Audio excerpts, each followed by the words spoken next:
Your daughter has been in a traffic accident, she's in a coma and in critical condition. Can you come right away? The place is. It happened when my daughter was in 3rd grade.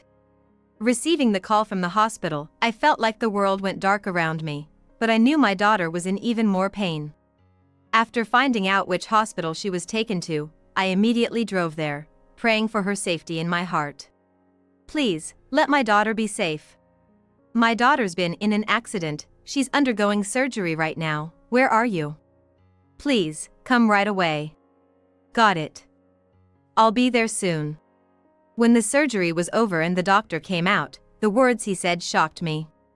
Your daughter's life is not in danger, but due to spinal cord damage, she will be paralyzed from the waist down. We did everything we could. I'm sorry. Paralyzed?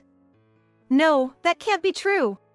Both my daughter and I were about to start our worst days, but this was just the beginning. Your daughter is pregnant, she's about 4 months along. Considering her condition, an early termination would be advisable, but please, discuss it thoroughly. For years after the accident, just when we thought we could move on, another tragedy struck us. Despite being pregnant and falling into despair, my husband inexplicably smirked and said something outrageous. My name is Hannah. I'm a 40-year-old stay-at-home mom. My husband and I used to be madly in love when we first got married, but now we barely talk. He asked me out in my sophomore year of high school, and although I agreed, I initially planned to break it off quickly. That was because I was traumatized by a previous relationship with a classmate. That classmate confessed his feelings to me, so we started dating, but he turned out to be an absolute jerk. I was foolish not to see it sooner. He cheated on me, and whenever I complained about our dates, he made it seem like it was my fault, so we only dated for about a month. After that, I thought I was done with dating, so I initially turned down my husband's proposal. Can't you just give up? I don't plan on dating anyone. Please. I promise I won't bore you, and I'm serious about this.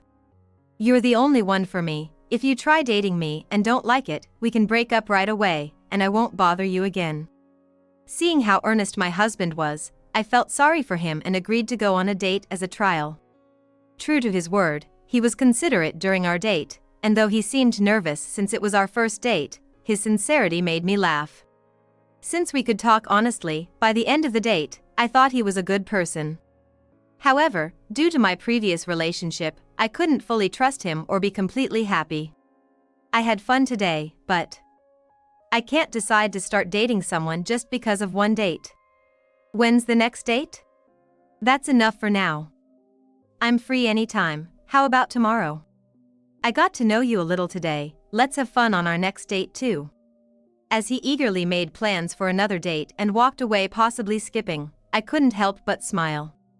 He must be really happy to date me. Despite my chuckles, I wasn't entirely opposed to it, thinking I had finally met a good person. After several dates, my husband confessed his feelings again. Please be my girlfriend. I'm sure I can make you happy. That's why I'm confessing my feelings now. Okay. I give up. Seeing how much he liked me, willing to face rejection multiple times with sincerity, I believed he wouldn't betray me, and above all, I was happy he wanted to make me happy.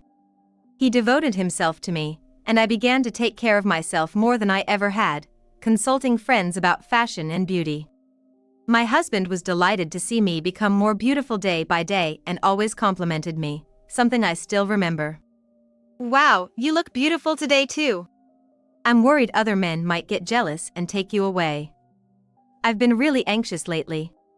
What are you talking about? You're the only one I like. And you better not be looking at other girls, right? Seeing my flirtation, his face turned red, but he boldly claimed he only had eyes for me, making it impossible for me to stop smiling at his handsome features. As college students, we may not have been considered stunningly attractive, but among 100 people, there might be one who would take a second look. Of course, this led to envious glares from others at the university, and our friends would tease us about it during lectures, laughing. And so, 6 years had passed since my husband and I started dating. Right after graduating from college, he proposed to me, and I accepted. My parents knew about my previous relationship, so they were quite flustered when they found out I was bringing a fiancé home, but ultimately, they blessed our engagement after seeing his sincerity. When we finished greeting my in-laws and started talking about having children, my husband's reaction caught my attention. "I really want you to have kids soon. I can't wait to see what kind of child we'll have. Do you want a boy or a girl?" Oh. I'm fine with either, but where should we have the wedding? Let me hear your thoughts too. It's a bit early to worry about having kids when I'm not even pregnant yet. It's not time to worry about parenting yet.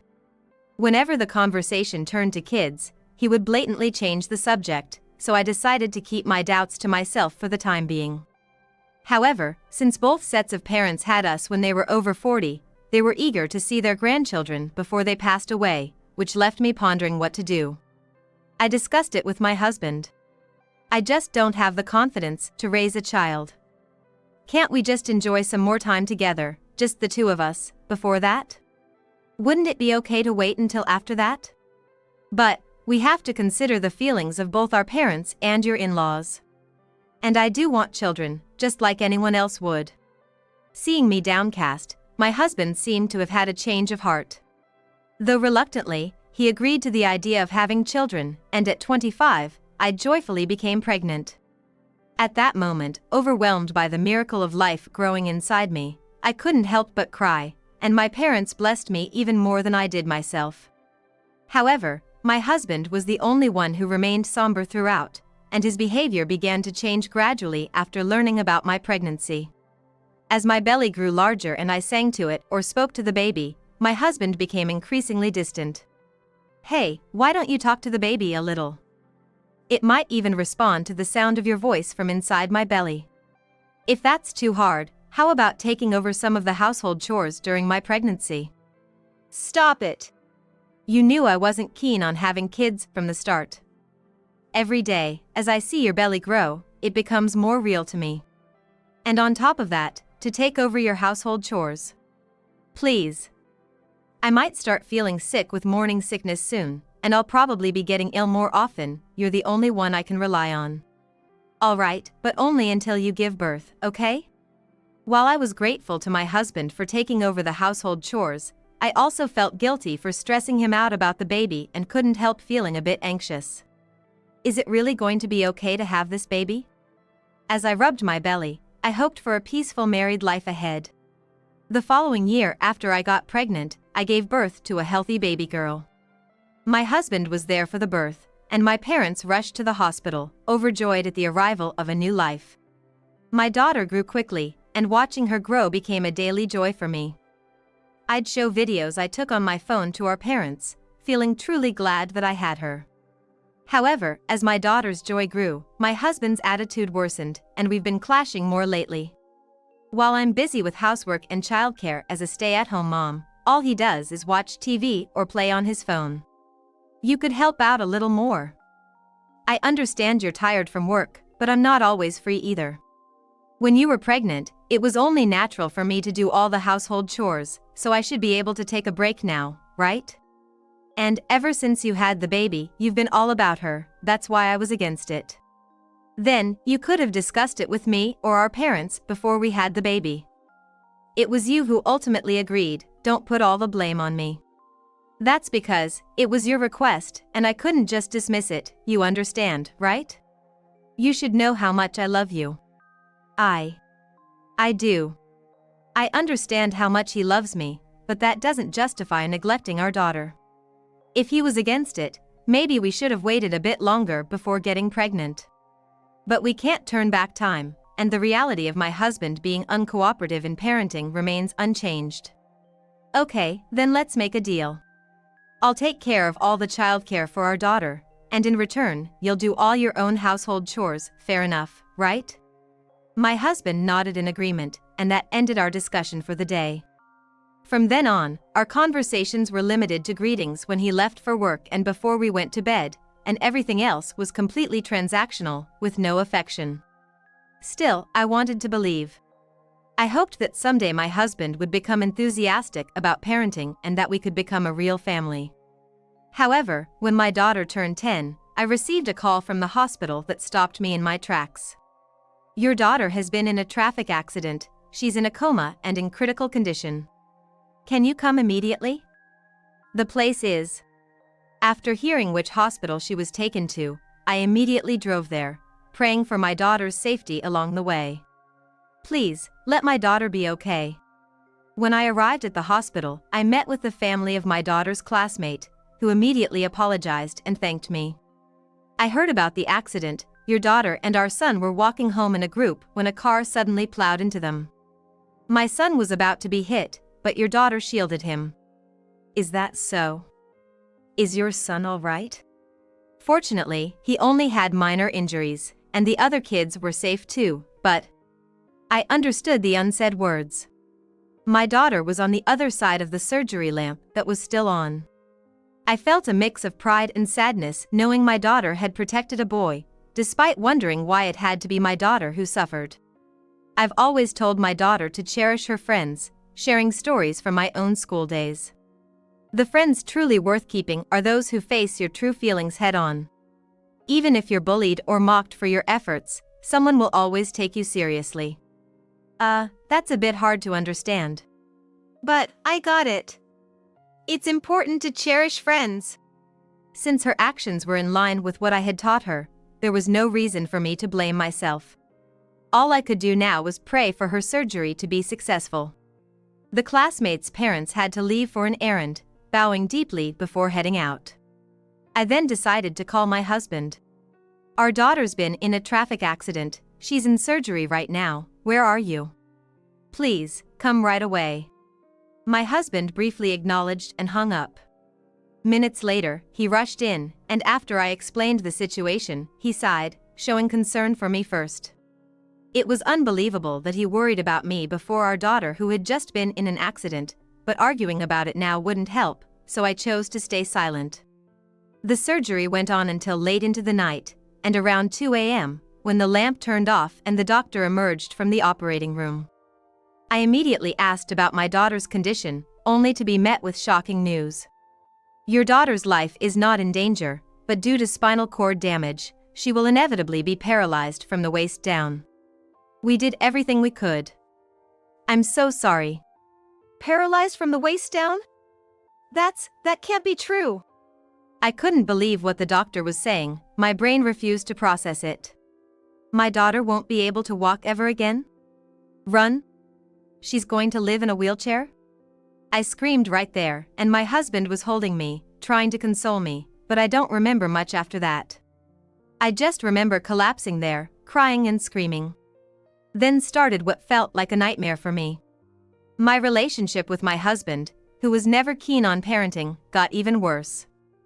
He began spending days away from home, not even visiting our daughter in the hospital. Yet, the only income from my husband's job covered my daughter's hospital bills, so we managed to survive, though far from normal life.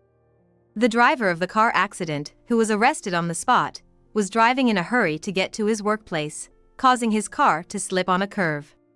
The driver was a man who thought he could make the turn because it was a route he always took. Of course, we received a significant amount in damages, but that couldn't bring my daughter's health and spirit back. Telling my daughter she would be paralyzed was horrific. Why? How come? I didn't do anything wrong.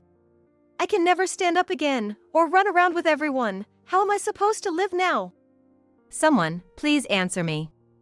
It was a cry of anguish from my daughter, lamenting the unfairness of the world, and I couldn't bear it. We cried together for a while.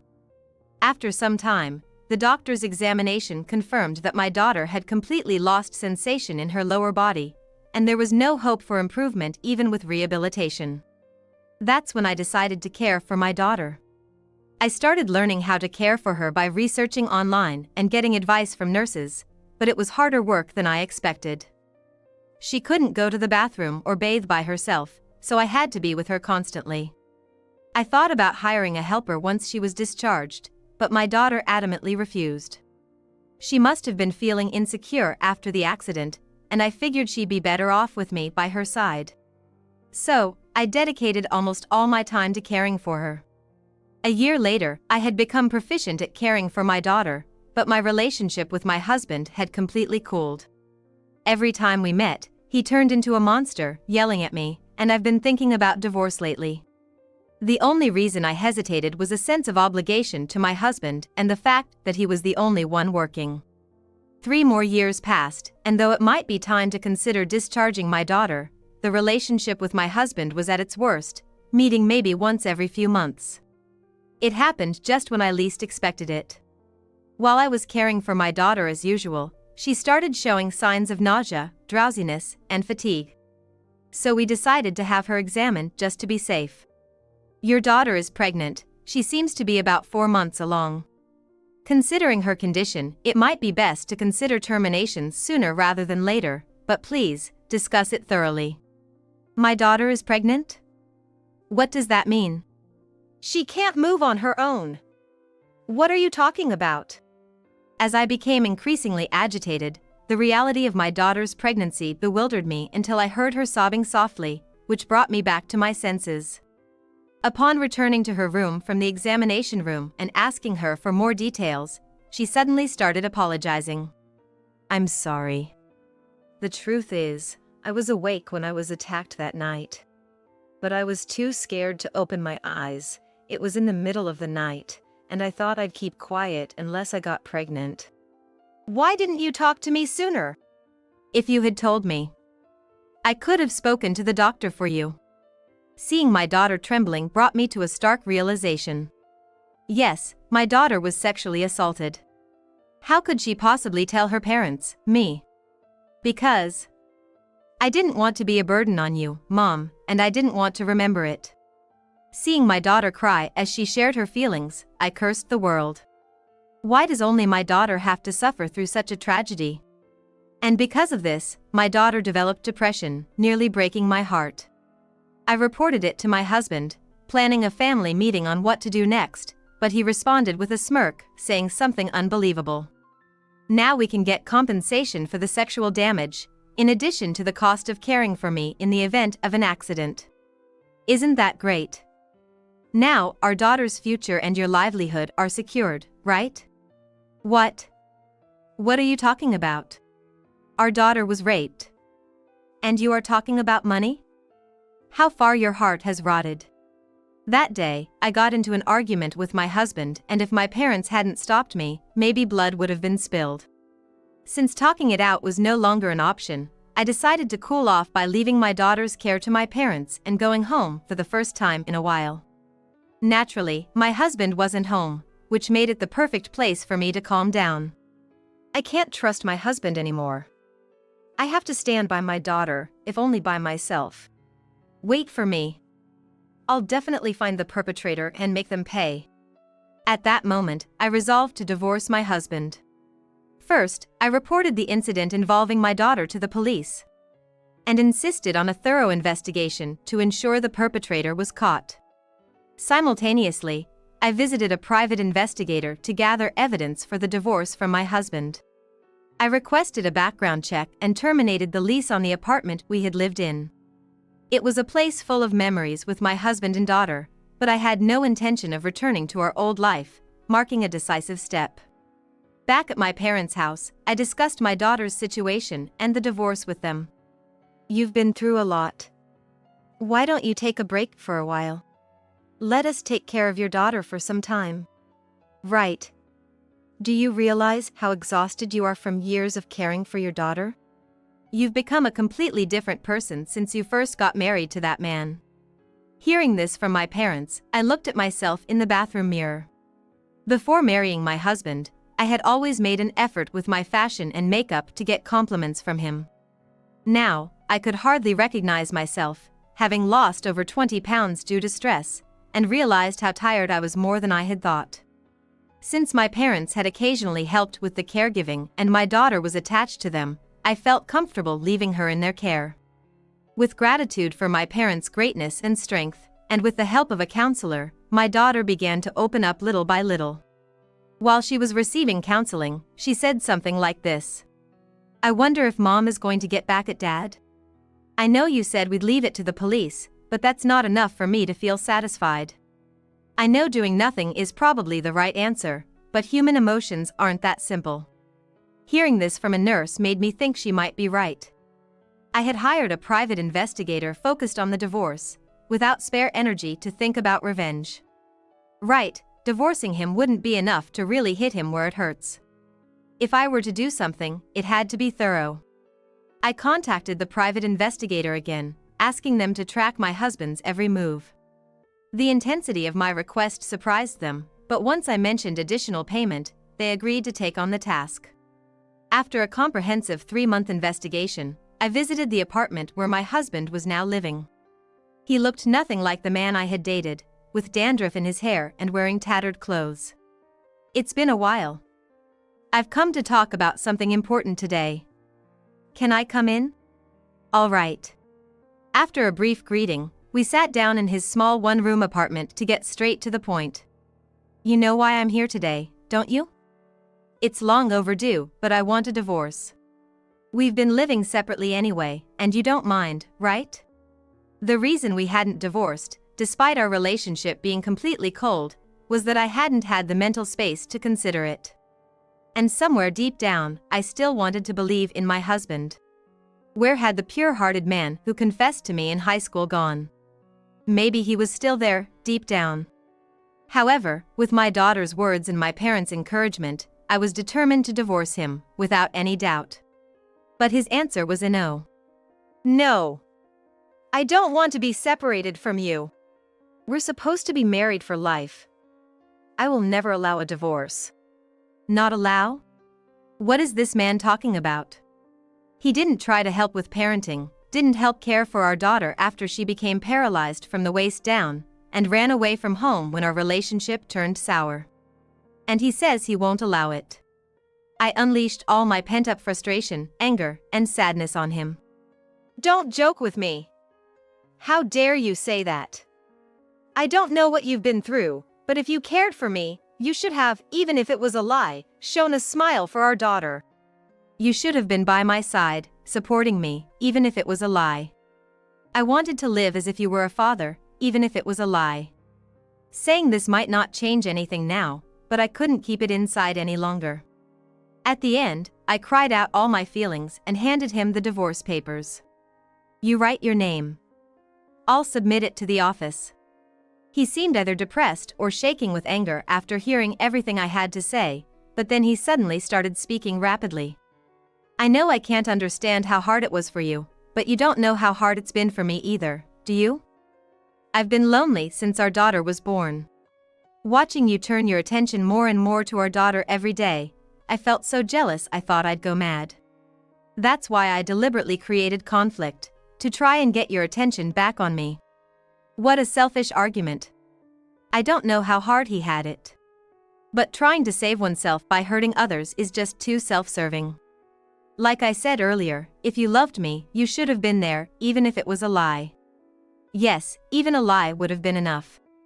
Even if the pure feelings he had when we were dating were gone, if he had supported me when my daughter had an accident and my world seemed to fall apart, things might have turned out differently. But it's too late now. My decision to divorce hasn't changed, just sign it quickly. If you really don't want to, I'll call your parents here and explain the situation to them. How can you say that? What about my feelings, the love I have for you? What am I supposed to do without you? In a daze, my husband signed the divorce papers as if being controlled by something, and I submitted them to the office. Now, all that's left is to wait for the police to find out who attacked my daughter. A month later, when I heard the details from the police, I was struck with the same paralysis I hadn't felt since my daughter's accident. The person who attacked your daughter was a friend of your husband's. Moreover, upon investigation, it seems your husband was complicit in this, apparently involved in quite dangerous activities. Is that so? What happened to my husband then? The two of them have been arrested, they are currently being interrogated. Please keep me updated. Will do. I said, hanging up the phone, but I couldn't help but let out a laugh in disbelief. It wasn't the joy of dating my husband, but anger and sorrow that brought it on. Of course, my husband, but his friend too, I could never forgive. I wanted to go to see them in person right away and hurl a barrage of abuse at them with my own hands, making them regret having been born, but I was stymied by the thought of my daughter. She hadn't lost her life. Leaving the rest to the police, I decided it was better for my mental health to focus on my daughter and the possibility of us starting over together. When I told my daughter everything had been settled. So, Mom has finally come to a closure. I need to start trying harder too. I hope Dad, well, my ex-dad gets what he deserves. Indeed. I truly hope so. Seeing my daughter's smile made me cry, and we ended up laughing together for a while. Later, I found out that after our daughter was born, my husband started frequenting the nightlife districts to distract from his loneliness, meeting a friend he had made on social media. This friend turned out to be a dangerous person, and my financially struggling husband, who had been splurging in various places, ended up borrowing money from shady lenders. However, my husband, having no means to repay his debts, naturally ended up being chased by debt collectors, moving from room to room, and was tricked into committing despicable acts towards women by that friend. But, perhaps drawing the line at his own daughter, he didn't directly harm her, but for me and my daughter, it was just as culpable. My husband and his friend were arrested, and I filed for damages against both. Furthermore, they were sued for sexual assault by other women as well and received a guilty verdict, facing a substantial amount of compensation, leaving my in-laws overwhelmed. Even if my husband was released, he'd face days chased by debt collectors plus being disowned by his parents, with nowhere to run. When I told my parents, they cried tears of joy more than I did. You've done well. Let's all support each other from here on out. I'm finally getting used to caring for my granddaughter. Actually, I've been getting more active lately, almost having too much energy. I'm thinking about starting a home garden. Dad. Mom, thank you. I think my daughter will enjoy eating the vegetables we grow. It'd be nice if we could live comfortably at the family home after she's discharged. In the absence of my daughter, the three of us at home shared this thought, looking forward to the future. Remarrying in my 40s may seem hopeless, but honestly, as long as I have my daughter, I'm fine without marriage. Maybe because everything has been settled with my husband and daughter, with the help of the hospital counselor, my daughter has almost fully recovered from her depression. And when she said she wanted to have the child, everyone, including my parents, was incredibly surprised. Seeing you, Mom. I wanted to be a mother like you. But, parenting is hard, right? It's assumed you'd help me, is that okay? Of course. There's no reason to refuse. Right, Dad. Mom? Huh? That makes us great-grandparents. It feels like just yesterday we were excited to see our grandchild, now it feels like a distant past. I see no reason to refuse either. Yeah. I have no objections. Let's all work together, 3 generations of us. Until she finds a good partner. That's right. My parents are now over 80, still showing a powerful presence, but it wouldn't be surprising if their health declined any day. Now that I'm divorced from my husband, I need to find a job. While the divorce settlement and compensation for my daughter will cover us for a while, I absolutely need to save money for the future, including for my daughter's incoming child. However, I want to respect my daughter's wishes. Leave it to us.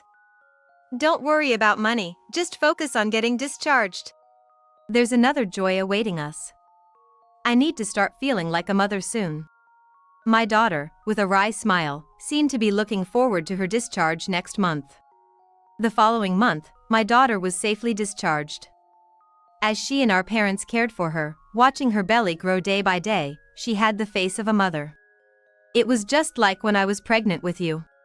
Immersed in memories of days gone by, I shared my experience and taught her the essence of motherhood. Thankfully, my daughter gave birth to a girl. Despite being paralyzed from the waist down, which led to a lengthy labor, the baby was completely healthy.